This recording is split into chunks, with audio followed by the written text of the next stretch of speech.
वैचारिक पहचान की तलाश करता नेपाल।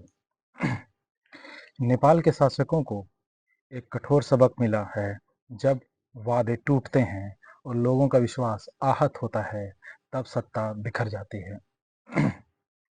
सोशल मीडिया की प्रचंड ताकत से लैस नेपाल के युवाओं ने सरकार गिरा दी। नतीजा, केपी शर्मा ओली को शपथ देकर भागना पड़ा। भ्रष्टाचार, परिवारवाद और नेपाल की आर्थिक बदहाली के बीच राजनीतिक एलिटों द्वारा संपत्ति जमा करने की होड़ से क्षुब्ध इन युवाओं ने अनियंत्रित सत्ता को बेनकाब कर दिया। पिछले 16 साल से राजनीतिक अस्थिरता और आर्थिक अपंगता से ध्वस्त नेपाल में संदेश स्पष्ट है। जो सत्तारूढ़ शासक जनता को धोखा देते हैं और वे उन्हीं लोगों के द्वारा हटाए जाते हैं जिनकी वे अनदेखी करते हैं। वैसे में हिंसा ही परिवर्तन की आवाज बनती है। नेपाल के युवाओं ने एक चुनी हुई सरकार को हटाकर एक विश्वसनीय विकल्प को सत्ता सौंपी है। उन्होंने बेहद स्वच्छ छवि वाले एक पूर्व मुख्य न्यायाधीश सुशीला कार्की को अंतरिम प्रधानमंत्री बनाया है। नेपाल की हिंसा को क्रांति नहीं कह सकते। यह सामूहिक गुस्से का, नेताओं द्वारा छले गए परेशान लोगों का अनुभवहीन और नेतृत्वविहीन विस्फोट था। देश का सत्तारूढ़ गठबंधन इसके दबाव से ढह गया और ओली ने सिर्फ इस्तीफा ही नहीं दिया, बल्कि उनके छिप जाने की भी खबरें हैं।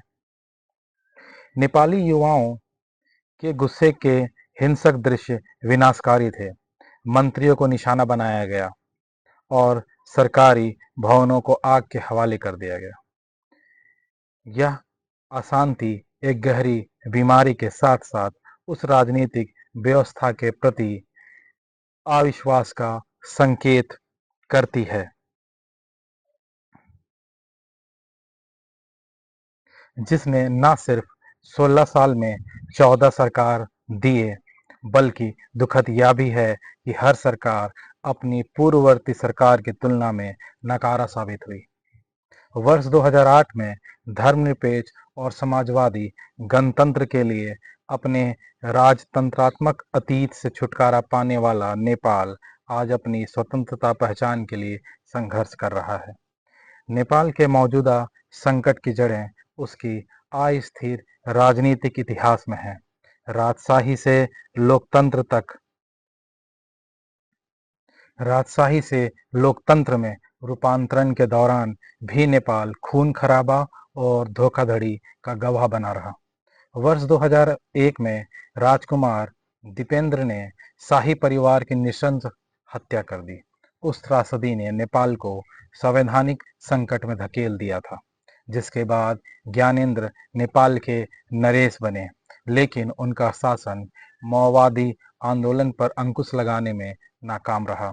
वर्ष 1920 में शुरू हुए उस आंदोलन में 16,000 से अधिक जानें गईं।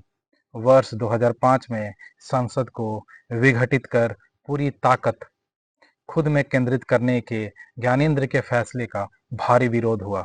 भारी जनविरोध को देखते हुए ज्ञानेंद्र को सत्ता छोड़नी पड़ी। वर्ष 2008 में राजशाही को खत्म कर नेपाल ने पुष्प कमल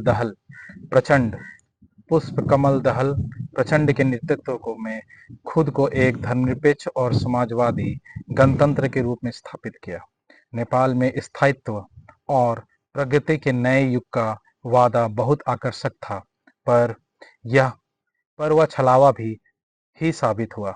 वर्ष 2008 से आज तक वहां कोई सरकार 5 साल का कार्यकाल पूरा नहीं कर पाई है और अंदरूनी प्रतिद्वंदता, भ्रष्टाचार और अवसरवादी गठबंधनों के दबाव से गिरती रही है। मौजूदा संकट इन सब का मिला जुला परिणाम है। युवाओं द्वारा विरोध प्रदर्शन की शुरुआत सोशल मीडिया पर सरकारी प्रतिबंध के खिलाफ हुई थी।